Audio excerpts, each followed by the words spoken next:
Hari ini kita akan sama-sama melanjutkan seri kita tentang when darkness veils His lovely face.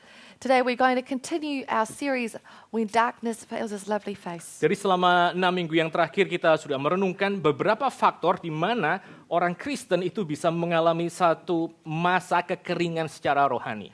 So the past few weeks we have been meditating on several reasons as to why Christians might experience spiritual dryness. Dan saudara yang ingin mengikuti, saudara bisa ke YouTube dan saudara bisa mengakses channel dari gereja ini. For those who would like to follow along, you can go to YouTube and follow our YouTube channel. Selama 6 minggu kita sudah melihat ada beberapa aspek dari kehidupan kita yang mungkin kita lalai untuk kerjakan.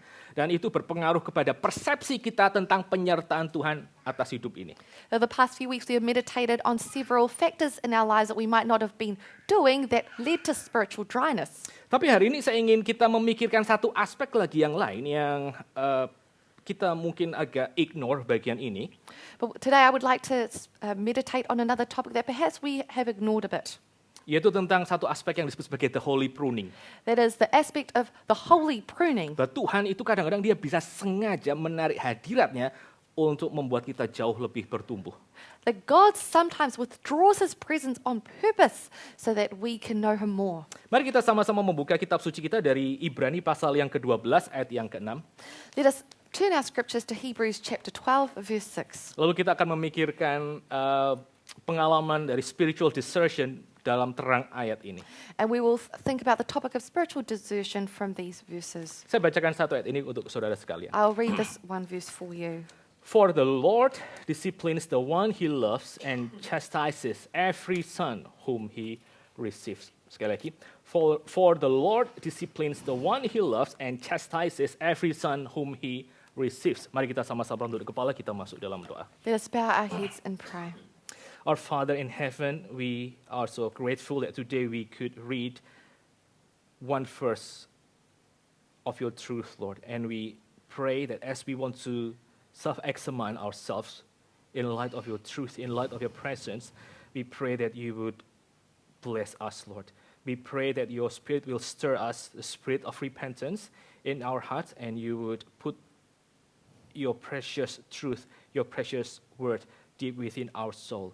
We long to have a soul like a good soil that would capture every seed of truth and bear fruits tenfold, hundredfold until the years to come.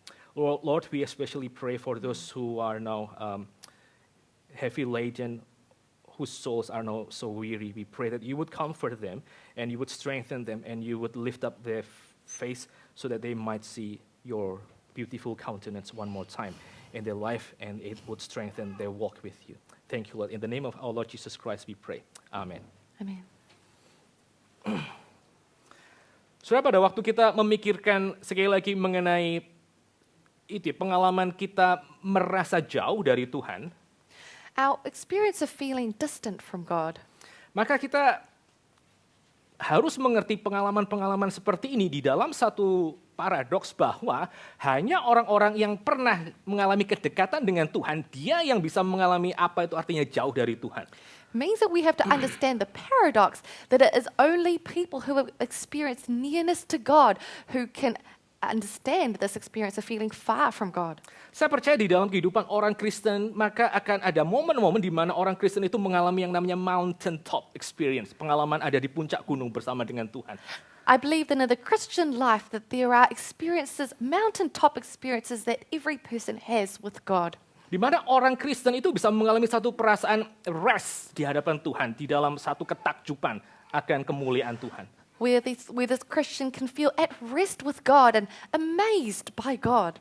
Pada saat yang sama dia bisa merasa dia tuh powerless ya, tapi saat yang sama dia juga at the same time resting di hadapan Tuhan. At the same time, this person feels powerless and yet they are resting in God. Mengalami apa yang disebut sebagai deep communion dengan Tuhan. Experiencing what is deep communion with God. Nah ini semua bisa terjadi di dalam level komunal misalnya ketika ada satu revival yang satu kali terjadi atau di dalam level yang personal. This can happen at a communal level where everyone is experiencing it or on a personal level. Kalau saudara melihat di dalam kitab suci dan juga bahkan di dalam sejarah gereja ada banyak sekali catatan-catatan seperti ini. If you look at the Bible and in history, there are many writings about this. Kalau saudara melihat kisah hidup Musa, maka Musa itu pernah beberapa kali mengalami apa itu yang disebut sebagai itu, personal revival dari Tuhan. If you look at the life of Moses, he had several experiences of personal revival before Dia God. melihat apa itu burning bush dan dia tahu bahwa Tuhan itu bicara secara intimate dengan dia. He saw the burning bush and he recognized this is God speaking personally to him. Dia pernah melihat bahwa Tuhan itu berjalan di depan matanya. He saw God walk before his very eyes. Tetapi pada saat yang sama, Musa yang mengalami hal tersebut juga adalah Musa yang dia tahu apa itu artinya berjalan di padang gurun dan kesulitan di dalam pelayanannya. But Moses, who had these experiences, also understood what it meant to walk in the wilderness and to have difficulty in ministry. Kalau kita melihat orang yang lain seperti Elijah, If we look at other people, for example, Elijah. maka kita melihat Elijah adalah orang yang dipakai Tuhan secara besar pada waktu dia konfrontasi dengan nabi-nabi Baal. Elijah is someone we see God use powerfully in confronting the Baal prophets. Pada saat setelah itu, maka Elijah juga mengalami apa itu yang namanya spiritual depression. But at that time, Elijah also experienced spiritual depression. Tetapi Tuhan menghibur dia melalui yang namanya the still small voice, satu suara yang lembut ketika Elijah itu ada di puncak gunung. But God comforted him with a still small voice that he showed Elijah when he was on a mountaintop. Orang-orang ini adalah orang-orang yang mereka pernah mengalami pengalaman puncak bersama dengan Tuhan, mountaintop experience, di mana mereka rasa betul-betul dekat dengan Tuhan. Dan mereka juga adalah orang yang karenanya mereka tahu apa itu artinya masa-masa ketika Tuhan itu seperti jauh. So these people are people who've had mountaintop experiences. They have felt so near God, but that is also why they were able to experience being far from God. Nah, di dalam kehidupan kita, maka hal yang sama juga akan mungkin terjadi. The same thing might happen in our lives. Tuhan bisa kadang-kadang sekali lagi memberikan pengalaman mountaintop experience ya di dalam hidup kita ketika kita rasa betul-betul dekat dengan Tuhan. God can give us mountaintop experiences where we feel as if we are truly close to God. Mungkin ketika kita hari itu bertobat misalnya, Perhaps on the day that we repent. atau ketika saudara menghadiri kebaktian yang sangat indah dan saudara tahu Tuhan betul-betul bicara kepada saudara. Or you go to a beautiful church service and you realize, wow, God is here. Atau ketika saudara misalnya berdoa sendiri di kamar dan merenungkan kitab suci, lalu saudara rasa kayak ayat ini betul-betul strike to your heart, yang betul-betul memukul hati saudara yang dengan sangat dalam.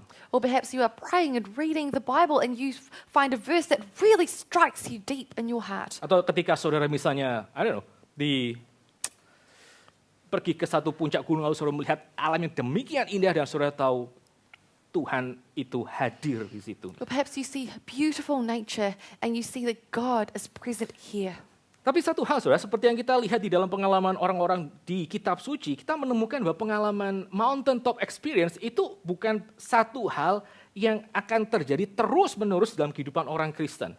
But as we see with the characters in the Bible, these mountaintop experiences are not something that happens every single day for the Christian. Pengalaman dekat dengan Tuhan, mountaintop experience itu akan dijeda ya, akan di-intermittent dengan pengalaman-pengalaman dryness. These mountaintop experiences or experiences of being near with God will be intermittent, and in between them are seasons of spiritual dryness. Ada satu masa orang boleh melihat Tuhan bekerja dengan sangat hebat, ada satu masa mereka harus belajar untuk berjalan di padang gurun bersama dengan Tuhan. And, yeah. There are seasons where people see that God is working powerfully in their lives, and also seasons where people must wander with God through the wilderness. Hari ini kita akan secara khusus sekali lagi belajar mengenai satu aspek dari spiritual desertion, yaitu ketika Tuhan sendiri menarik hadiratnya dari kita tanpa mungkin kita itu jatuh di dalam dosa, tanpa kita itu lalai menjaga kehidupan kita, tapi just simply Tuhan menarik hadiratnya. So today we'll meditate upon the topic of spiritual desertion, which happens in our lives when the Lord withdraws his presence despite the fact that we might have done nothing wrong. There might be no sins. We might have been meditating and praying well. Kita akan lihat satu dokumen dari tradisi gereja, dari Westminster Confessions of Faith. We see in the Westminster Confession of Faith, Pasal yang ke-18, chapter yang ke-4. chapter 18, article 4. Ya, jadi ini merupakan satu dokumen pengakuan iman di dalam sepanjang sejarah gereja, khususnya dalam tradisi Protestan. So it is a confession or a series of articles of faith that have been part of our Protestant Christian tradition. Jadi ini bukan kitab suci tentu saja, itu tidak punya otoritas sebagaimana kita melihat 66 kitab dalam kitab suci. So this is not the Bible. It does not have the authority by which we see these 66 chapters of our Bible. Tapi Westminster Confessions of Faith itu merupakan satu rumusan iman setelah para orang-orang Reformed theologians dan para pastor itu berkumpul dan mereka merumuskan hal-hal yang paling penting di dalam iman Kristen untuk orang itu ketahui.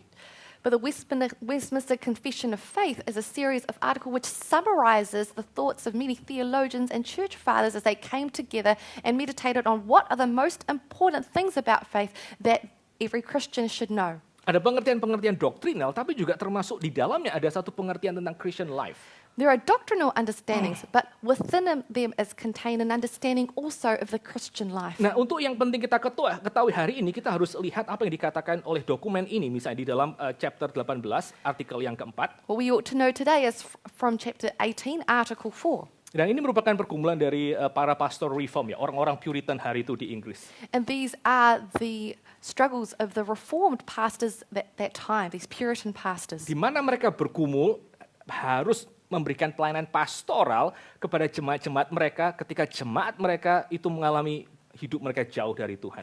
And this is their struggle as pastors when they had to minister to congregants who were experiencing spiritual dryness. Khususnya di dalam konteks ketika orang Kristen itu kehilangan kepastian keselamatan. Especially in the context of a person losing assurance of salvation. Saya bacakan ya, terutama read it for you. First paragraph.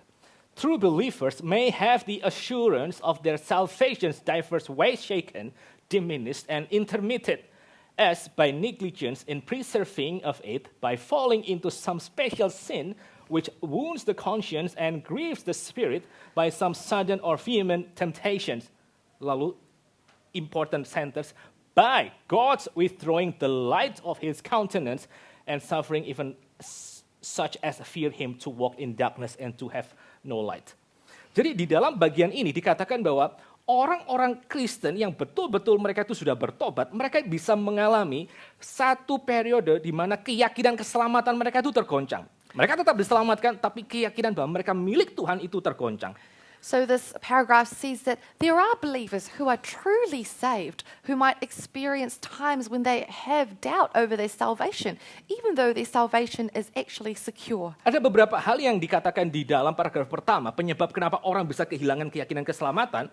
There are several things in this first paragraph which speaks as to why people might lose their assurance of salvation. Tapi dari sekian banyak yang didaftaran, itu ada, again ya, kalimat itu penting ya. By God's withdrawing the light of his countenance. Bahwa Tuhan sendiri itu menarik cahaya mukanya dari orang tersebut.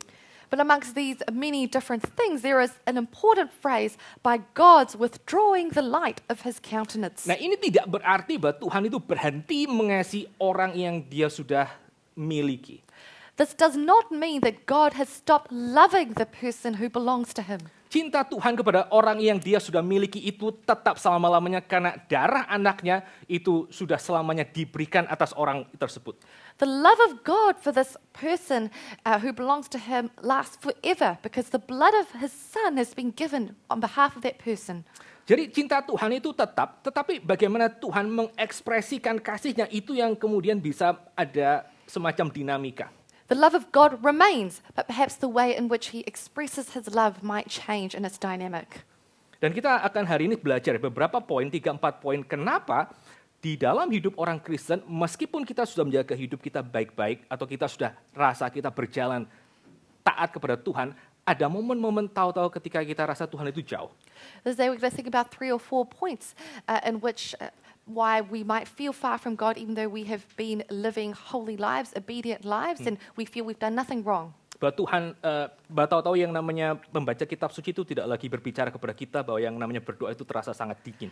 We might feel that the scriptures are not speaking to us and our prayers might feel very cold. To the extent sampai kadang-kadang orang yang sudah hidup baik-baik pun dia bisa goncang dan bertanya, saya ini sudah diselamatkan atau belum?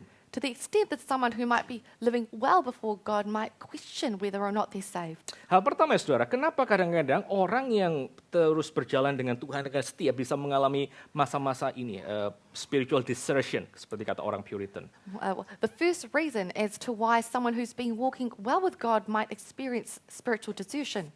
Yang pertama saudara, di dalam hidup orang Kristen maka Tuhan itu bisa menarik ya, sensasi dari hadiratnya supaya itu membuat kita, menstimulasi kita untuk terus mencari Tuhan dengan lebih setia. In our Christian life, the Lord might withdraw His presence because He desires for us to seek Him more fervently. Di dalam titik-titik tertentu dalam kehidupan Kristen, Tuhan again, dia bisa kasih a glimpse of this blissful communion. Satu komunian yang sangat indah dengan Tuhan. In our Christian lives, He might give us glimpses of this wonderful communion with Christ. Tapi dalam masa-masa tertentu Tuhan juga bisa tarik untuk apa? Untuk kemudian terus menstimulasi kita dan mendorong kita terus mencari akan diri Tuhan. But He might also withdraw this experience that we are stimulated to seek Him even more. Pada waktu Tuhan menarik hadiratnya dari kita, maka itu harusnya akan membangkitkan di dalam hati kita itu satu perasaan untuk kita keluar dari status quo yang sedang kita nikmati hari ini. When God withdraws His presence, that ought to stimulate us to exit from the status quo of our current lives. Nah kadang-kadang kita tuh sebagai orang Kristen menjalani kehidupan Kristen ya sudah biasa ya, memang seperti ini. Sometimes as Christians we live out our Christian lives just like how it is. Ya minggu ya ke gereja, kalau ada seminar ya datang, atau kadang-kadang kalau repot juga nggak usah datang gitu, biasa aja. It was just normal. You know, I go to church on Sunday and if there's a seminar, I go. But even sometimes if I'm too busy, I don't go to the seminar. Sekali-sekali pelayanan boleh, sekali-sekali juga nggak apa-apa. Sometimes we minister and other times we also don't feel we need to minister. Dan ini, itu agak ekstrim sih, itu kurang sehat ya. Tapi bahkan ketika orang-orang yang menjalani kehidupan Kristen mereka dengan lebih teratur, dengan lebih ketat, Of course, I mean, this is a little bit extreme. That's also probably not a very healthy Christian life. But even those who are living a more orderly and good Christian life, lama-lama kehidupan Kristen yang teratur tersebut itu bisa menjadi satu kebiasaan yang mekanik. after a while, even this orderly and good Christian life might become something that is routine and mechanic. Kita tidak melihat yang namanya ke gereja itu sebagai satu hal yang lagi berharga dan seterusnya. We don't see going to church as something that is valuable and Ya precious. dulu pernah pada waktu misalnya COVID menyerang, lalu 2-3 tahun tidak bisa ke gereja, orang ngerasa, iya itu betapa indahnya bisa ke gereja sama-sama. Yes, during COVID times when we couldn't meet up in person for 2 or 3 years, people might have felt, oh, it is so precious to go to church. Tapi setelah COVID selesai gitu, ternyata balik lagi juga, nggak harus juga ke gereja ternyata. But after COVID finished, it continued, I don't need to go to church anymore. Nah, satu perasaan yang lama-lama mulai melihat rutinitas ke gereja ini sebagai satu hal yang enteng, itu Tuhan bisa goncangkan ketika akhirnya Tuhan somehow di dalam bijaksananya dia menarik sekali lagi cahaya dari hadiratnya dalam hidup kita. This feeling of seeing going to church as something routine and light and unimportant is something that God might want to shake us up from by withdrawing the light of His presence. Membangunkan kita dari status quo itu, dari kehidupan Kristen yang dingin, yang tidak mungkin tidak jatuh dalam dosa, tapi ya just simply cold, dingin. Waking us up from the status quo, from our Christian life that might not be sinful, but that it's cold and mechanic. Tapi sekali lagi saudara, orang yang kemudian sudah digoncang seperti ini, dia baru bisa tahu dirinya digoncang kalau dia pernah mengalami satu momen itu, kedekatan dengan Tuhan. Once again, a person's life who is shaken like this can only know that they are being shaken if they have experienced closeness with God before. Kalau enggak ya sudah ya just lempeng aja seperti ini. If not, then their lives would just be straight. Saya minggu ini menyadari satu hal ya, bahwa di dalam hidup orang Kristen, kita tuh kadang-kadang sulit maju karena kita tuh tidak punya ambisi rohani, spiritual ambition di dalam hidup kita tuh gak ada. Today, this week, I recognize that sometimes in our spiritual lives we can't go forward because we have no idea of spiritual ambition. Di dalam semua area hidup kita tuh punya ambisi. In all areas of our lives, we have ambition. Dalam 5 tahun ke depan saya ingin misalnya karir saya naik seperti apa. In the next 5 years, I'd like my career to look like this. Dalam tahun yang kesekian saya akan pindah misalnya ke Europe atau ke Amerika. In the next few years, I'm going to move to the US or to Europe. Bahkan kita mungkin sudah pikirin anak kita nanti pada waktu junior atau senior high school atau sampai uni kita akan kirim kemana. Kita sudah pikirin itu.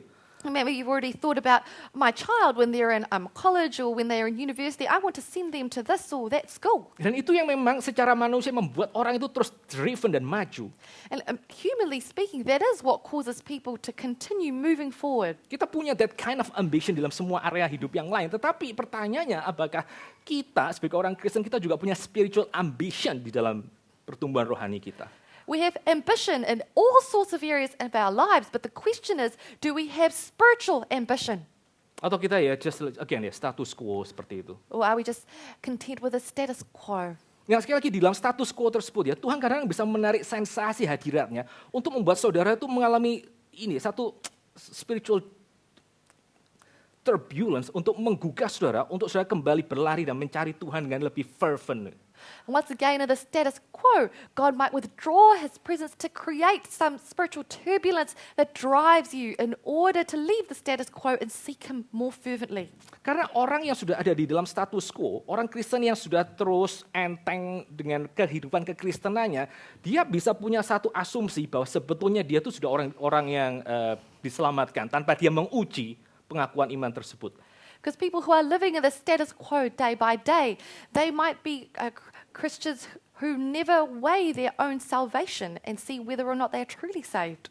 Dan sekali lagi, pada waktu orang itu digoncangkan dari status quo-nya, dari unexamined, dari pengakuan, dari perasaan confidence bahwa dia sudah menjadi milik Tuhan, itu akan membuat orang sekali lagi menjadi jauh lebih hidup dan lebih mencari Tuhan dengan penuh gairah. When this person is wakened up from their unexamined spiritual life, this experience of turbulence and spiritual dryness might cause them to become much more fervent in their walk. Kalau saudara mengalami hal seperti ini, ketika saudara maybe kayak ragu-ragu apakah saudara sudah selamatkan ataukah saudara bergumul kenapa Tuhan sekarang terasa jauh. If you're experiencing this, brothers and sisters, you might have doubt over your salvation, or you might wonder, why is God far from me? Maka bagaimana caranya supaya saudara boleh bertumbuh di dalam bagian ini? How can you grow in these aspects?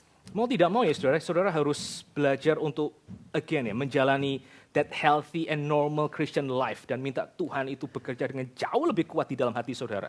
Whether you like it or not, you must continue living the normal spiritual life while asking God earnestly to work more powerfully in your Jauh life. lebih mencari Tuhan di dalam that normal Christian life. You must see God even more in that normal spiritual life. Kadang-kadang orang, saya dulu pernah sangat terganggu ketika saya mulai tanya, saya ini diselamatkan atau enggak? Before I was previously very disturbed when I asked myself, am I truly saved or not? Dan saya mengalami ketika saya akhirnya mendapatkan that kind of assurance, pengalaman kepastian keselamatan tersebut, itu simply membaca lagi Injil secara teratur. And I experienced that I regained this feeling of assurance by simply reading the scriptures again in an orderly way. Lalu beribadah sekali lagi bersama-sama di dalam gereja. And worship together with other people in the church. Lalu belajar untuk melayani juga. And I learned to serve. Sambil terus minta belas kasihan Tuhan supaya Tuhan bekerja secara lebih jelas di dalam hidup saya. While continually asking for God's mercy to work more clearly in my life. Sekali lagi, saudara, kadang-kadang kita rasa hidup kita itu sudah baik-baik saja. Tapi ketika ada satu momen, kita rasa misalnya kita jauh dari Tuhan, dan doa itu menjadi dingin. Sometimes we're living out our sort of average Christian lives, but then we might feel that God is far or that our prayers are cold. Atau bahkan kita kehilangan keyakinan keselamatan kita, itu mungkin adalah satu panggilan Tuhan untuk saudara belajar mengejar Tuhan dan punya ambisi rohani untuk lebih mengenal Tuhan. Or perhaps when we feel we've lost our salvation, this is actually a calling from God for us to seek Him more fervently. Dan kita sebagai orang-orang di dalam tradisi reformasi, kita tahu satu hal, bahwa yang namanya keyakinan keselamatan di dalam hidup ini, itu merupakan satu hal yang to be expected.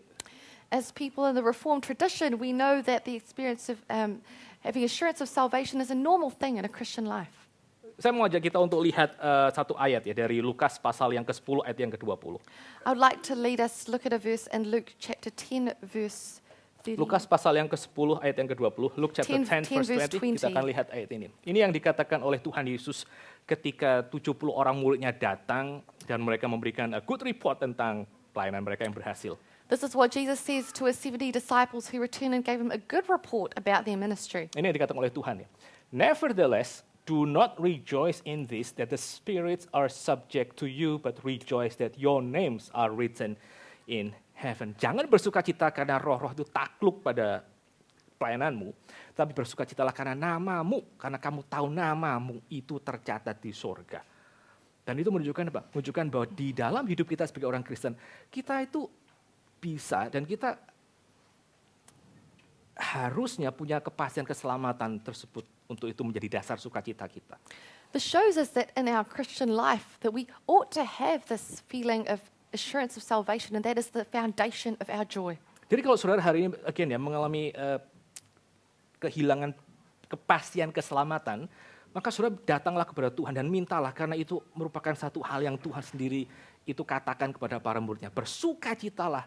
You have your Christian joy kalau kamu tahu satu hal ini, bahwa namamu tercatat di surga. Kalau engkau tahu engkau diselamatkan, you have that joy.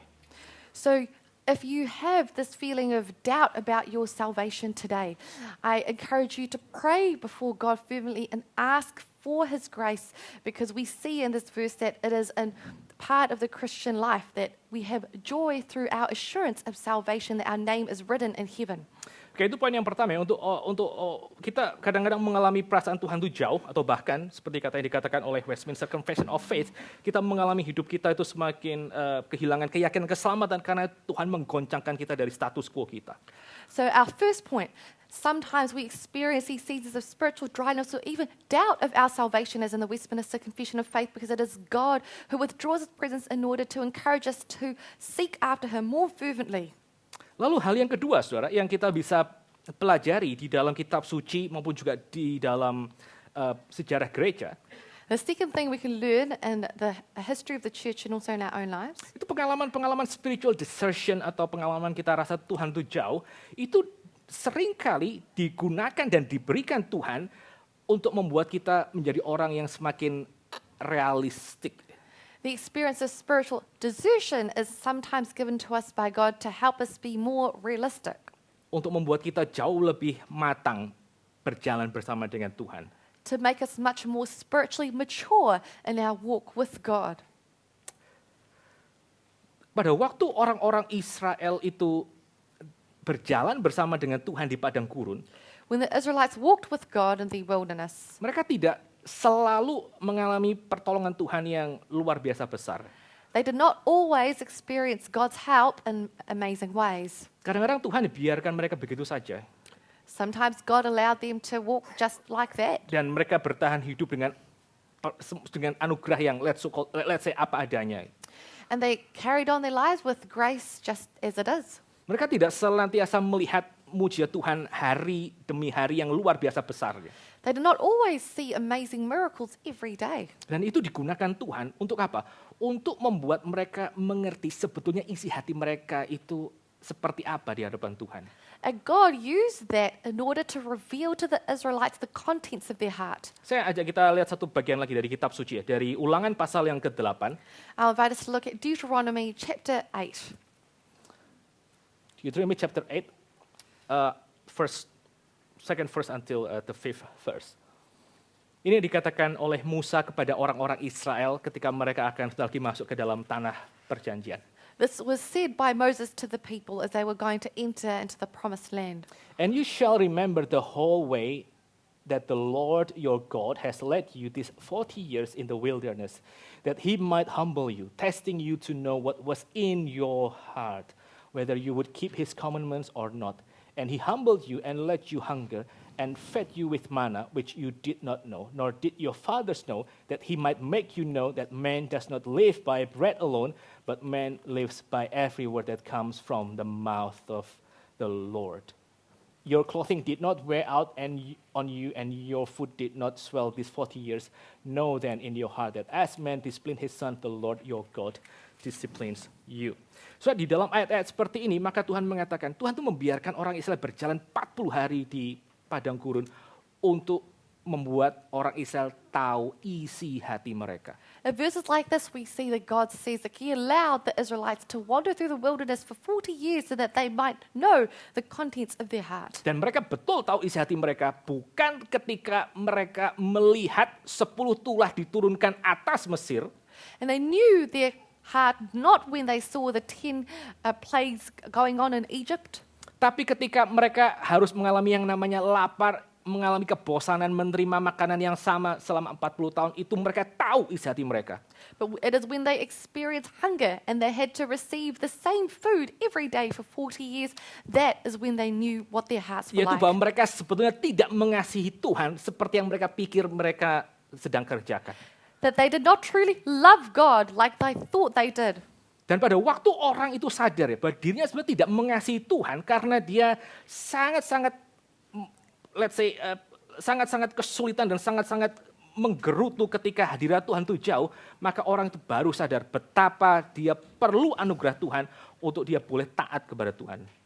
When this person recognized that they are truly grumbling and they do not love God, this is when they see what their hearts are really like. Saudara, satu hal ya, waktu kita ngomongin tentang ini, tentang kayak tema-tema spiritualitas, tentang pengalaman yang indah bersama dengan Tuhan, ada satu bahaya yang kita mesti hati-hati. We talk about the theme of spirituality and being faithful before God. There is something we have to be careful of. Yaitu yang namanya spiritual appetite, ya, selera rohani, itu kalau tidak berhati-hati, itu lama-lama akan jadi spiritual gluttony. That spiritual appetite, if we are not careful, will turn into spiritual gluttony. Selera rohani yang sehat itu bisa menjadi satu kerakusan rohani kalau kita tidak berhati-hati menanganinya. A healthy spiritual appetite can turn into gluttony if we are not careful. Ada satu orang ini, pengalaman rohani seperti ini tuh ditulis oleh dua tradisi besar, baik tradisi Katolik atau tradisi Protestan. There's a spiritual experience where a person is written in both the Catholic and Protestant traditions. Baik orang Katolik maupun orang Protestan itu menulis tentang tema-tema seperti ini. Both Catholics and Protestants write about themes like this. Seperti orang seperti John of the Cross dari tradisi Katolik atau Joseph Simons dari tradisi Puritan. For example, St. John of the Cross in the tradition of the Catholics and Joseph Simons. Joseph Simons in the Protestant tradition. Dan dua tradisi besar ini sama-sama mengatakan hal seperti ini, saudara. And both of these traditions said this. Yaitu bahwa orang Kristen yang akhirnya dia selalu minta supaya hadirat Tuhan itu terasa hangat dan juga terasa dekat setiap kali. Orang-orang seperti ini adalah orang-orang yang sebetulnya mereka tidak siap untuk mereka menyangkal diri dan mereka pikul salib. That is, that Christians who are constantly asking for the presence of the warmth and the nearness of God, they are people who are not ready to forsake themselves, to deny themselves, to truly follow God. Karena orang-orang seperti ini itu mereka terobsesi dengan spiritual comfort dan mereka akhirnya tidak lagi memikirkan tentang spiritual purity atau juga pengalaman menanggung salib sebagai orang Kristen. Pokoknya maunya comfort aja terus-terusan. Because people like this are obsessed with spiritual comfort and they no longer care about things like spiritual denial and following God. Sehingga kadang-kadang Tuhan tuh bisa menarik sensasi hadiratnya untuk membuat orang Kristen belajar bahwa kehidupan Kristen itu secara realistis adalah kehidupan yang menyangkal diri dan pikul salib. And so sometimes God will withdraw his presence from these people so that they recognize that the true essence of following Christ is to pick up your cross and to follow him. Untuk akhirnya boleh lebih belajar percaya kepada otoritas firman Tuhan daripada kepada perasaan atau pengalaman dia akan kedekatan Tuhan. So that they can learn more to believe in the authority of the Bible rather than relying on their emotions.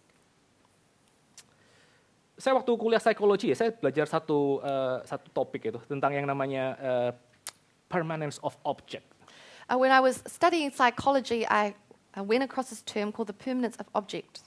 Permanence of object itu dialami oleh anak-anak, saya lupa, mungkin sekitar 3-5 tahun lah. Mereka waktunya belajar hal seperti permanence of object. So it's experienced by children who are about 3 to 5 years old. They begin to learn the permanence of objects. Maksudnya apa? Anak-anak umur segitu itu mereka harus belajar bahwa apa yang tidak mereka lihat itu tidak berarti benda itu hilang.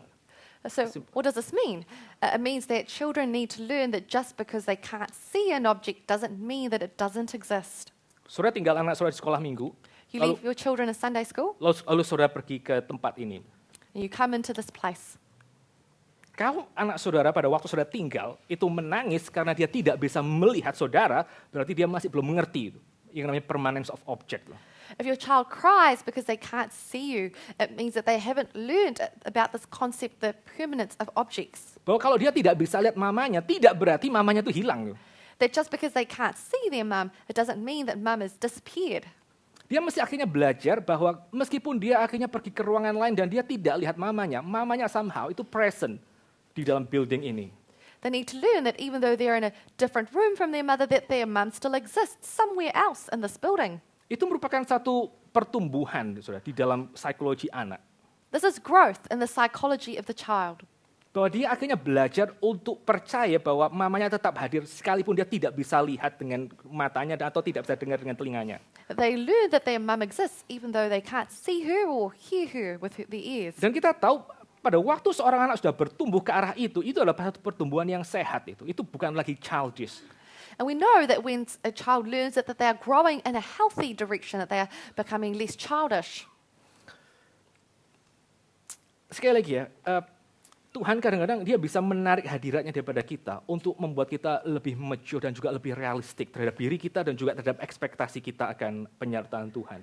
When God withdraws his presence, it might be because he wants us to be more mature spiritually and to be more realistic in our expectations of his presence with us. Kalau Tuhan senantiasa terus menyertai kita dengan dekat, ya kadang-kadang kita mungkin nggak tahu betapa jahatnya kita. If God is with us constantly, sometimes we might not know how truly evil we are. Orang itu baru tahu bahwa hatinya tidak mencintai Tuhan, bahwa hatinya itu masih penuh dengan berbagai macam godaan.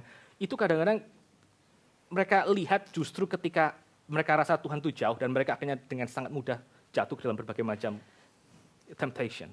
People may only discover that they do not love God and that their hearts are still so prone to falling to temptations only when God's presence is not there, and they find that they very easily fall into temptation. Orang yang selalu terobsesi bahwa Tuhan itu ingin dekat, itu kalau mereka tidak hati-hati, maka obsesi seperti ini itu akan membuat mereka punya satu delusion tentang berapa sucinya mereka dibandingkan dengan orang lain. People who have this obsession of just wanting God to be close and close and close, they might have some spiritual delusion that they are holier than other Christian people. Orang yang secara salah ya terobsesi dengan kedekatan Tuhan, itu mungkin mereka justru menjadi orang yang tidak bisa tahan ketika ada kesulitan dan juga ketika ada satu hal yang mereka harus berkorban demi untuk mempermuliakan nama Tuhan. These people who are incorrectly obsessed with God's presence might be people who are unable to stand when difficulties enter their lives or when they are called to deny something in order to follow Christ. Saya kutip satu tulisan dari John of the Cross. I'd like to quote something from St. John of the Cross. Nanti saya terjemahkan ke dalam bahasa Indonesia. I'll interpret it into Indonesian. A soul given up to pleasure naturally feels aversion toward the bitterness of self-denial. Terjemahannya, jiwa yang akhirnya menyerahkan dirinya kepada pleasure itu biasanya tidak akan tahan ketika dia harus menyangkal diri. Jadi sekali lagi, orang yang terus-menerus obsesi kepada pokoknya Tuhan dekat, Tuhan hangat, hadirat Tuhan terasa hangat, itu you harus hati-hati karena ketika Tuhan kasih pengalaman-pengalaman seperti itu dengan jauh lebih banyak, ada kemungkinan kita tidak bisa tahan ketika itu semua diambil dan kita akan crumble. So to be careful, a person who is obsessed with God's presence, just being close all the time, might be kind of person who cannot deal with the lack of the presence of God when that is taken away. Satu kisah di dalam Injil yang saya juga pernah quote sebelumnya. A story in the gospel that I have quoted before.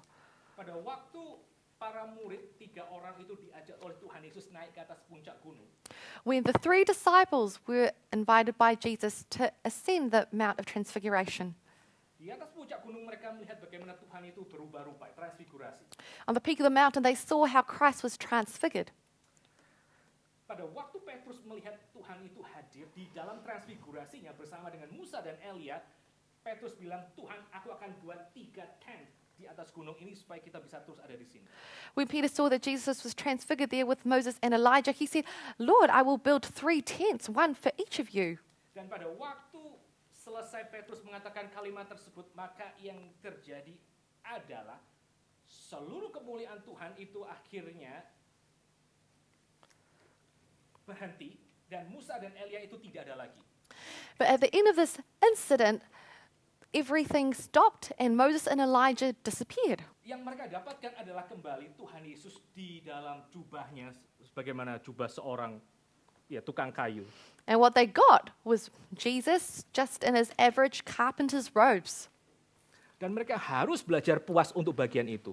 And they had to learn to be satisfied with that. Mereka tidak bisa terus-terusan lihat Tuhan Yesus yang terus shining seperti matahari di atas puncak gunung. Pengalaman itu akan selesai. They couldn't keep viewing Jesus Christ shining like the sun on this mountaintop. That experience was over. Mereka mesti akhirnya belajar untuk menikmati kehadiran Tuhan yang lebih sederhana. Dan mereka mesti belajar sekali lagi untuk melihat ketidakmampuan mereka untuk mengusir roh jahat dari satu orang setelah mereka turun dari gunung itu. They had to learn to be content with the experience of God that was more modest, and also with their own weakness. They were unable to chase out a demon when they came off that mountain later. Saya tidak mengatakan bahwa pengalaman-pengalaman ketika kita diberikan satu periode merasa dekat dengan Tuhan itu tidak berguna, ya saudara. I'm not saying that these mountaintop experiences that we have with God are not useful. Pengalaman-pengalaman itu kadang Tuhan berikan untuk menguatkan orang Kristen yang sedang di dalam pergumulan. Sometimes God gives us these experiences in order to strengthen us in our struggles, Untuk memberikan penghiburan dan juga kekuatan kepada mereka. to give comfort and strength. Tapi sekali lagi ketika orang terikat dan terobsesi dengan pengalaman itu, dia akan sangat-sangat susah untuk dia akhirnya belajar untuk memikul salib di tengah kesendirian dia. When someone is tied to and obsessed with these experiences, it'll be very difficult for them to pick up their cross when they are by themselves. Orang yang terlalu terobsesi dengan pengalaman kedekatan, dia akan bisa ukur cinta Tuhan hanya berdasarkan emosi dan persepsi dia tentang kehangatan pengalaman tersebut. People who are obsessed with the presence of God can be people who weigh the love of God purely based on their emotions and their personal experience. Dan kadang-kadang again, for the sake of pertumbuhan orang itu, Tuhan melatih orang ini untuk kemudian belajar berjalan tanpa satu sense akan kedekatan hadirat Tuhan sekuat yang dia pernah alami. So once again, in order to spiritually mature these people, God might make the decision to withdraw his presence from feeling as close as it was before. Supaya orang itu belajar tentang yang namanya the permanence of God's presence. So this person can learn about the permanence of God's presence. Supaya orang itu belajar untuk apa? Belajar untuk menjadi cukup akan otoritas dari firman Tuhan. So this person learns that the authority of the word of God is enough. Hal yang ketiga, kenapa kita sebagai orang Kristen kadang-kadang bisa merasa hadirat Tuhan itu ditarik dari hidup kita adalah supaya kita dilatih untuk menaruh pengharapan kita kepada Kristus yang akan datang kedua kalinya. That second coming itu adalah pengharapan kita dan mata kita harus tertuju ke sana. The third reason why God might withdraw his presence for us is so that as Christians we must learn to set our hopes on the second coming of Christ, that the second coming is what we are setting our hearts and our faith towards. Again, saudara, itu 3 murid di atas puncak gunung, mereka tidak bisa terus-terusan menikmati the presence of their Lord yang begitu extravagant dan juga shining dan sangat powerful. So once again, these 3 disciples in the Mount of Transfiguration could not experience this shining, wonderful presence of God in the same way all the time. Bahkan nanti ketika saudara masuk ke dalam Kisah Para Rasul, itu tidak setiap kali maka Tuhan itu bekerja dengan sangat kuat di tengah-tengah gerejanya. And even when you enter into the book of Acts, we can see that God does not always work in his church in big, miraculous ways. Kadang-kadang mereka harus bear itu yang namanya persecution dan juga penolakan dari orang-orang Jewish maupun Roman soldiers. Sometimes they had to bear persecution and bear rejection from the Jews and also Roman soldiers. Karena apa? Karena memang yang namanya dunia ini itu masih dunia yang sedang diperbaharui oleh Tuhan. Kita belum selesai. Because this world is still being renewed by God. We are not finished yet. Di dalam dunia ini kita tuh masih seringkali jatuh di dalam berbagai macam kesulitan, pencobaan, dan juga kelemahan-kelemahan kita. We very often fall into trials and temptations and fall to our many weaknesses. Nah, orang Puritan tuh mengatakan di dalam dunia ini kita punya yang namanya imperfect comfort. Puritans write that in this world we have imperfect comfort. Dan ketika kita mengalami imperfect comfort, maka kita tahu bahwa kita memang tidak bisa memberikan seluruh pengharapan kita dan juga hati kita di dunia ini, this fallen world. When we have imperfect comfort, we know that we cannot simply put all of our hope in this fallen world. Oh, certainly kita harus berjuang supaya your kingdom come di dalam dunia ini. Certainly, we have to try our best so that your kingdom come in this world. Tapi your kingdom come itu baru betul-betul akan terwujud dengan final ketika Kristus itu datang ke dunia ini untuk kedua kalinya. But your kingdom come will only come finally in Jesus' second coming to earth. Demikian juga ketika di dalam dunia ini, kita kadang-kadang rasa Tuhan itu jauh, kita sudah berusaha untuk mencari Tuhan, kita sudah bergumul untuk mendapatkan kepastian keselamatan kita. Misalnya di dalam satu periode dan itu tidak kunjung datang, itu harus membuat kita mengharapkan dengan jauh lebih kuat supaya Tuhan itu segera datang. If we do not feel God's presence after we have been living our Christian life well and truly seeking earnestly for the assurance of salvation, it ought to make us long for Christ's second coming even more. Dan semakin kita tuh mengarahkan mata kita untuk kedatangan Kristus yang kedua, pada Natal yang kedua itu, maka semakin hati kita dibuat lebih enteng untuk kita hidup secara moderate dalam dunia ini. And the more that we are able to direct our eyes towards Jesus' second coming, this second Christmas, the more content we will be in living a modest life here. Bahwa kita tidak menaruh hati kita untuk barang-barang yang kita miliki. That we do not set our hearts on the material things that we own. Kita bisa mengucap syukur dan kita bisa menikmati semua keindahan berkat yang Tuhan berikan. We can give thanks and enjoy all of the things that God has given us. Tanpa kita menyerahkan hati kita untuk dimiliki oleh mamon tersebut karena kita tahu bahwa our comfort itu imperfect di dalam mamon tersebut. Kita mesti serahkan kepada Tuhan hati kita. Without us delivering our hopes and joys into mammon, because we know that the mammon of this world is one of imperfect and incomplete comfort. Kalau saudara baca dalam kitab suci ya, orang seperti Lazarus yang bangkit dari kematian. We see in the Bible that people like Lazarus who was raised from the dead. Lazarus mati lagi nggak kira-kira? Did Lazarus die again? Ya mati lah ya, pasti Lazarus mati lagi. Ya, itu. Of course, he died again. Dan itu menunjukkan apa? Menunjukkan yang namanya even Lazarus pun ya, dia tidak bisa take comfort di dalam realita kebangkitannya karena one day ya proven ya dia mati lagi akhirnya. Shows that Lazarus could not even take comfort in his own resurrection because he died again. Lazarus akan menikmati itu the everlasting experience of resurrection ketika Yesus Kristus datang kedua kalinya. Dia harus mengarahkan matanya ke sana. Lazarus will experience eternal resurrection only when Jesus comes a second time, and that is where he must place his hopes. Beberapa waktu lalu saya nonton itu ya satu dokumentari dari Netflix. I watched a documentary recently from Netflix. Tentang Our World ya dari yang dinarrated by Sir siapa lah, saya lupa dia biasanya. David Attenborough? David Attenborough, yeah, that's right. I think it's about Our World and it was narrated by Sir David Attenborough. Dan saya waktu nonton ini ya, dokumenter itu saya betul-betul rasa heartbroken ya, lihat animal yang suffer itu. And when I watched this documentary, I truly felt heartbroken for all these suffering animals. Ada satu polar bear yang dia kesulitan untuk cari makan. There's a polar bear who really struggled to find food. Karena es itu semakin lama dia harus semakin es di kutub itu semakin lama semakin mencair. Because ice on the North Pole is increasingly melting away. Sehingga yang tadinya dia bisa berjalan atau berlari dengan lebih gampang di atas permukaan es untuk mencari mangsa, itu sekarang dia sangat sulit untuk mengerjakannya. So places where before this bear could run easily to find prey, could not do it anymore. Sehingga karena es sudah lebih banyak mencair, sudah lebih banyak lautan, dia harus traveling itu berenang dari satu bongkahan es ke bongkahan es yang lainnya untuk cari mangsa di sana. And because of this melting ice, this polar bear has to swim from glacier to glacier in order to be able to hunt food. Dan untuk dia berenang, dia mesti spend 3 kali kekuatan tubuh normalnya dibandingkan ketika dia berlari di atas permukaan es. And for this polar bear to swim, they have to expend 3 times the energy it takes for them in order to run on ice. Dan karena energinya itu sudah di-exhausted dengan berenang itu, dia jadi lebih sulit lagi untuk tangkap si penguin yang lagi tiduran sebelah sana. And because the bear is exhausted from swimming, they don't have energy to catch the penguins once they get there.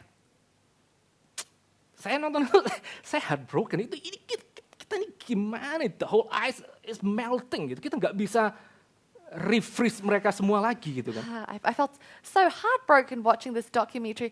All of our ice is melting and there's nothing we could do to freeze it. Ada satu lagi kisah tentang satu burung albatros itu di pulau, saya lupa pulau mana, There was another story about an albatross in one of the islands. yang dia pada waktu itu harus tunggu berbulan-bulan supaya induknya itu datang dan memberikan makanan. Have to go for many months waiting for the mother to come back and bring food. Dan setelah berbulan-bulan dia dapat makanan dari induknya, dia akhirnya menikmati makanan itu. And after receiving food from the mother after waiting for many months, Tapi saya baru belajar ya, yang namanya albatros setelah selesai dimakan, dia biasanya akan memuntahkan tulang atau whatever lah yang ada di dalam daging yang diberikan oleh si induknya tersebut. and I learnt that the albatross can actually spit out bones and other things in the food that was given by its mother after they've consumed it. Tapi dalam dunia ini ya saudara, pada waktu si albatros memuntahkan sesuatu yang mengganjal di perutnya, yang dia muntahkan tuh plastik gitu. Plastik. But in this world, what the albatross threw up after consuming the food was actually plastic. Dan itu dikatakan sekarang populasi albatros makin turun karena mereka kadang-kadang tidak bisa bedakan itu mana makanan, mana plastik yang kecil, sehingga akhirnya mereka menelan plastik itu dalam perutnya. And the population of the albatross is declining because many times these albatrosses can't tell the difference between small pieces of food and plastic. Terus ya kita dikatakan ya kita akan satu kali kehilangan the whole albatros tersebut karena mereka consume too much plastic. As documentary says, well, one day we will lose all the albatrosses because they're eating too much plastic. Saya ingat satu ayat di dalam Roma pasal yang ke-8. I remember a verse in Romans chapter 8. Seluruh ciptaan itu groaning menunggu anak-anak Tuhan itu dinyatakan. All creation is groaning for the sons of God to be revealed. Anak-anak Tuhan dinyatakan kapan? Ya ketika the Son, sang putra, sang anak itu datang dan memperbarui seluruh dunia ini. Dan seluruh ciptaan itu menanti hari itu. And the sons of God are revealed when the Son of God, Jesus Christ, comes to earth. Again ya saudara, ketika kita di dalam dunia ini, kita kadang-kadang rasa Tuhan itu menarik, sensasi hadiratnya. Itu menunjukkan kepada kita bahwa Tuhan sedang melatih kita untuk kita set our hope in the coming world. Di dalam langit dan bumi yang baru, di mana kita akan menikmati hadirat Tuhan di dalam kepenuhannya, everlastingly. So sometimes when the Lord withdraws His presence from us, it is because He wants us to put our hope in His second coming in the new heavens and earth where we will experience His presence in the full and forevermore. Saya kira ya, satu orang theologian, Calvin, dia pernah mengatakan satu kalimat ini. There's a theologian called John Calvin who said this. Orang Kristen yang baik ya, adalah orang Kristen yang dia bisa dengan sehat ya, mengharapkan hari kematiannya. The good Christian is the one who can gladly await the moment of their death. Ini tentu saja bukan satu ekspresi keputusasaan dan juga frustration yang membenci kehidupan. Of course, this is not an expression of frustration or hate for our lives. Tapi ini merupakan satu ekspresi kesadaran bahwa our comfort itu baru sepenuhnya akan kita miliki, our joyfulest joy akan kita miliki ketika berjumpa dengan Tuhan.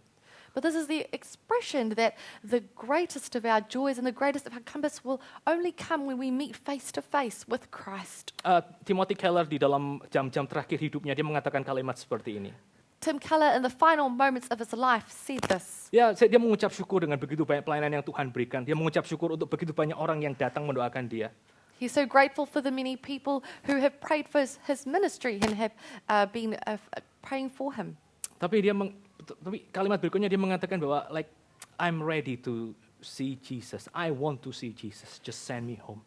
Aku ingin untuk ketemu Tuhan Yesus. Aku sudah siap ketemu dengan Tuhan. Just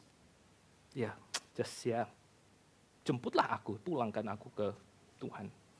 So he said, I'm ready to see Jesus. Just take me home. Ya, again, saudara, ketika saudara mengalami bagian ini, saudara bisa pikirkan ya. Di dalam dunia ini kita akan mengalami intermittent comfort dari God's presence. Dan itu harusnya mengarahkan kita kepada that great day when the Lord appears for the second time. Hari yang besar itu ketika Tuhan Yesus datang kedua kalinya. So we'll see that in this life we have intermittent moments of experiencing God's comfort. May that direct us to the second coming of Christ. Lalu hal yang keempat ya, terakhir. And lastly, yang terakhir saudara, pengalaman-pengalaman ini ya, the spiritual desertion atau absence of God, itu Tuhan bisa gunakan secara paradoks untuk menyiapkan hidup kita melayani Tuhan dengan jauh lebih kuat lagi. So the experience of spiritual desertion is something that God can use paradoxically in order to prepare us to work more for Him in our lives. St. John of the Cross dia ngomong seperti kalimat ini. St. John of the Cross said this. Kita itu melihat, kita itu bisa mengalami kegelapan itu karena dua hal. We can experience darkness because of two things. Bisa karena tidak ada terang, It can be because there is no light, makanya gelap. and so it is dark. Atau yang kedua, itu karena terang itu bersinar dengan demikian kuat sampai kita rasa semuanya gelap. But secondly, darkness can also be caused by the light being too strong. Kalau kita lihat matahari seperti di dalam ruangan ini, that's fine. Tapi kalau saudara pergi ke Asian country, lalu kemudian saudara jam 12 siang lihat matahari, ya memang gelap gitu. Meskipun kegelap, karena terlalu terang, ya, terlalu kuat sampai kita tidak bisa absorb semua terang tersebut dan kita rasa gelap. Well, if we sit in this room and we see the sunshine, it is fine. But if you out about in Asia, it's noonday, and you look directly at the sun, well, it can be blinding because it's simply too much light for us to absorb. Ini jelas kita paling lihat di dalam apa yang terjadi di atas kayu salib. This is clear by what we see on the cross. Pada waktu Tuhan Yesus di atas kayu salib dan dia berteriak, Allahku, Allahku, mengapa engkau meninggalkan aku? Where Jesus cried, "My Father, God, why have you forsaken me?" Pada waktu Tuhan Yesus teriak, mengapa engkau meninggalkan aku? Pada detik yang sama, itu Tuhan Yesus persis ada di dalam jantung hati Bapanya. When Jesus Christ cried out, "Why have you forsaken me?" At that very second, he was right at the center of the Father's heart. Dia persis ada di dalam jantung seluruh rencana keselamatan yang Allah itu sudah rencanakan dari sejak kekekalan. He was at the heart of all of the Father's plans that have already been made from the beginning. Itu paradoks, saudara. It's a paradox. Pada waktu kita orang-orang di atas Kalvari itu melihat kegelapan terjadi 3 jam di atas salib, Where the people on Calvary saw darkness for 3 hours while these events were happening on the cross. mereka tidak tahu bahwa itu mungkin adalah terang yang paling kuat ya, di mana akhirnya Tuhan mengampuni seluruh dosa mereka dan memberikan kepada mereka pengampunan dosa atas semua hidup mereka. They did not recognize that these are perhaps the greatest moments of spiritual light where God is able to give them forgiveness of their sins. Di dalam Injil Yohanes, maka yang namanya Tuhan Yesus dipermuliakan itu dipermuliakan di mana? Dipermuliakan di atas kayu salib. Itu adalah kemuliaan Yesus Kristus. In the Gospel of John, where is Christ glorified? That is, he is glorified on the cross.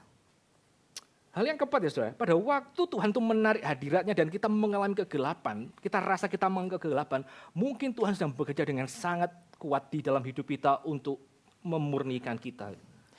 Fourthly, so when God withdraws his presence and we experience spiritual darkness, this might be when God is actually working mightily in our lives in order to spiritually purify us. Again, beberapa waktu lalu kita sempat lihat satu kesaksian hidup dari Joni Eareckson Tada. We saw several weeks ago something about the life of Joni Eareckson Tada. 50 tahun lebih dia harus hidup lumpuh dari leher ke bawah. She's been living as a paraplegic for the last 50 years. Dan pada waktu hari pertama dia mengalami itu, dia rasa Tuhan di mana? Where is God? Kenapa dia membiarkan aku dalam kondisi seperti ini? When she experienced this at first, she asked, "Where are you, God? How could you let me experience this?" Tapi justru kegelapan yang dia alami itu merupakan satu momen di mana Tuhan itu transformasi seluruh hidupnya. Those deeper darknesses, in fact, where God is transforming her life. Jadi kalau orang mau lihat seberapa kuat Injil Yesus Kristus bisa mentransformasi orang di dalam segala macam kesulitan, orang bisa lihat Joni Eareckson Tada, salah satu living witness dari apa itu yang namanya hidup di dalam anugerah Injil. So you want to see how the gospel can transform someone's life. You can look at Joni Eareckson Tada's life, which is such a wonderful testimony of the grace of the gospel. Orang mungkin akan sulit untuk melihat kemuliaan Tuhan di tengah kehidupan orang Kristen yang so-called secara worldly mereka sukses. It might be difficult for people to see the glory of God in the lives of Christians who have worldly success. Karena orang itu mungkin punya terlalu banyak bakat, orang itu punya intelligence yang luar biasa pintarnya misalnya. Because maybe this person is extremely talented or extremely intelligent. Tapi siapa yang bisa menyangkal bahwa anugerah Tuhan itu ada dan betul-betul real ketika mereka melihat ada orang yang puluhan tahun cuma bisa menggerakkan kepalanya, itu hidup dengan penuh sukacita dan cerita tentang siapakah Yesus Kristus. But who can deny the glory of God when they see someone who has only been able to move their neck for the last 50 years still be able to glorify God and have joy in God? Kegelapan yang kita alami itu mungkin merupakan waktu ketika Tuhan bekerja dengan sangat kuat dan kita tidak mampu untuk melihat betapa terangnya hari itu. The darkness that is happening in our lives might in fact be God working the most mightily, and we cannot see it because it is too bright. Dan momen-momen darkness seperti ini, saudara, itu juga merupakan satu momen yang kalau kita sama-sama pikirkan ya, ini merupakan satu momen di mana kita sebenarnya bisa diundang untuk kita boleh mencicipi, for lack of better word, itu, mencicipi apa yang juga dialami oleh anak Allah di atas kayu salib itu. The moments of darkness might be a time where we have a taste of what the Son of God experienced on the cross. Di atas kayu salib sekali lagi. On the cross once again. Tuhan Yesus berseru, Allahku mengapa engkau meninggalkan aku, dan dia taat sampai akhir di tengah teriakannya. Jesus Christ cried out, "My God, why have you forsaken me?" And he was obedient to the end. Pada waktu kita sebagai orang Kristen dan kita mengalami that kind of darkness, We're Christians and we experience that kind of darkness. dan kita belajar untuk terus-menerus taat ya, terus mencari Tuhan, terus belajar untuk hidup suci di tengah tidak adanya comfort, belajar untuk hidup takut akan Tuhan. And we live to continue to live holy lives. We continue to serve God. Bukankah itu sebenarnya satu kesempatan di mana kita belajar membayangkan apa yang belajar untuk menghidupi apa yang disebut sebagai children of God actually. Is that not an opportunity for us to experience what it really means to be children of God? Bagi kita diajak untuk mencicipi apa yang terjadi dengan anak Allah di atas kayu salib. That we are invited to experience what the Son of God did on the cross. Dan ketika kita bertekun di dalam momen-momen spiritual desertion tersebut, kita tidak tahu apa yang maksud Tuhan, tapi kita belajar untuk taat kepada Tuhan di tengah kekeringan rohani seperti itu. When we learn to be faithful and to obey God, even in these seasons of spiritual desertion, Itu merupakan momen-momen transformasi di dalam hidup kita karena kita semakin dibawa lebih dekat untuk mengerti pengalaman juru selamat kita, bukan? these are moments of transformation in our lives as we are led to understand the experience of our Savior more. Itu 4 hal yang kita bisa renungkan di dalam pagi hari ini ya, saudara. So these are 4 things that we can meditate on today. Kita sekali lagi belajar bahwa Tuhan bisa dengan sengaja, dia menarik sensasi hadiratnya dari hidup orang Kristen. We learn that God can purposefully withdraw his presence from the lives of the Christian Untuk 4 alasan. for 4 reasons. Supaya orang Kristen itu dibangunkan dari status quo-nya dan belajar lagi untuk mencari Tuhan. So that you are awakened from your status quo and seek God more fervently. Untuk membuat kita lebih realistis tentang isi hati kita. To make us more realistic about our own hearts. Dan lebih realistis tentang penyertaan Tuhan. And more, Membuat kita lebih dewasa untuk mengerti penyertaan Tuhan. and more spiritually mature in our understanding of the presence of God. Yang ketiga, And thirdly, pengalaman spiritual desertion itu membuat kita lebih menaruh pengharapan kita bukan kepada hidup yang sekarang, tapi kepada Tuhan yang akan datang dan menyempurnakan segala sesuatunya. spiritual desertion helps us to not put our hopes in this life, but in the second coming of Christ that is to come, Menanti to hari await, Natal yang kedua tersebut. the second Christmas, Dan belajar hidup sebagai pilgrims dalam dunia ini. and learn to live as pilgrims in this life. Again, yang keempat, And fourthly, spiritual desertion, ya, kegelapan rohani itu mungkin merupakan satu momen di mana Tuhan bekerja paling kuat di dalam hidup kita. spiritual desertion might be a time where God is working most mightily in our lives. Yang pada waktu kita mungkin menoleh ke belakang, kita akan sangat bersyukur Tuhan kasih momen seperti itu. That when we look back, we might be so grateful that God gave us these experiences. Timothy Keller pernah mengatakan, Tim Keller said, kalau aku ditanya, mau nggak itu balik lagi ke kehidupan Kristenmu sebelum kau mengalami cancer? Timothy Keller bilang, oh no, I wouldn't change anything for my growth as when I have this cancer. Aku tidak mau tukar apapun dengan pengalaman aku bertumbuh semakin kenal Tuhan ketika aku justru di tengah mengalami cancer seperti ini. Again, okay. when Tim Keller was asked, would you want to go back to your Christian life before you had cancer? He said, no, I wouldn't change anything. I wouldn't want to trade the experience of my spiritual life after I had cancer. Again, darkness is a paradox. Itu mungkin adalah satu momen ketika cahaya Tuhan bersinar paling terang dalam hidup kita, dan kita akan bersyukur kita pernah mengalami momen-momen kegelapan seperti itu.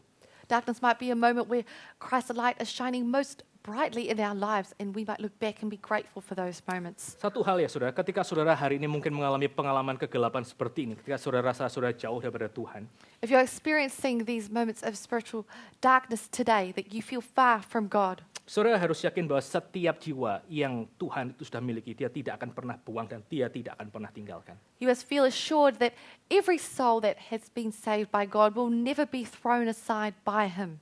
Seperti yang dikatakan oleh him yang keempat, Such as I said in the fourth hymn.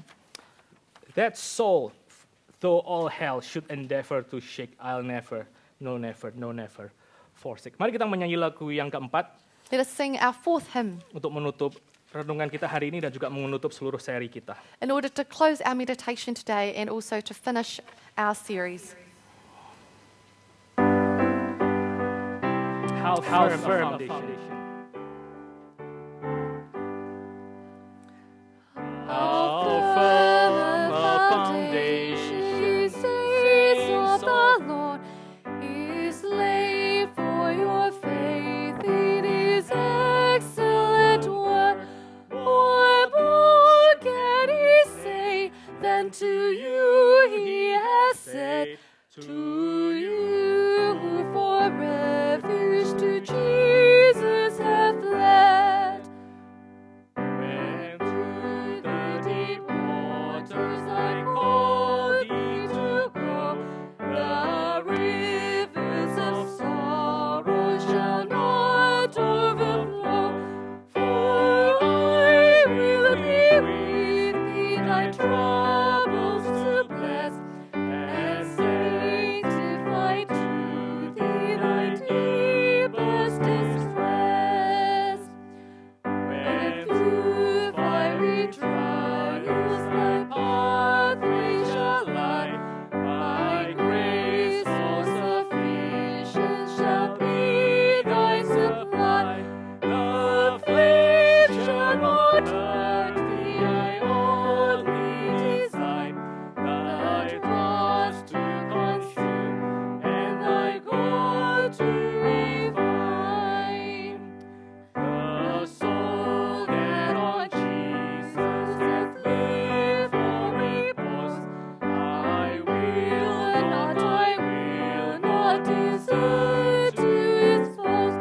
That soul, though all hell should endeavor to shake, I'll never, no never forsake. Mari kita tunduk kepala. Let us bow our heads.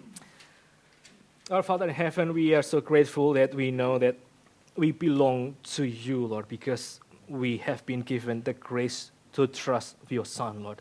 Lord, we pray that as we go to this wilderness of this world, where we have this intermittent comfort of your presence, Lord, we pray that you would strengthen us so that we might be faithful in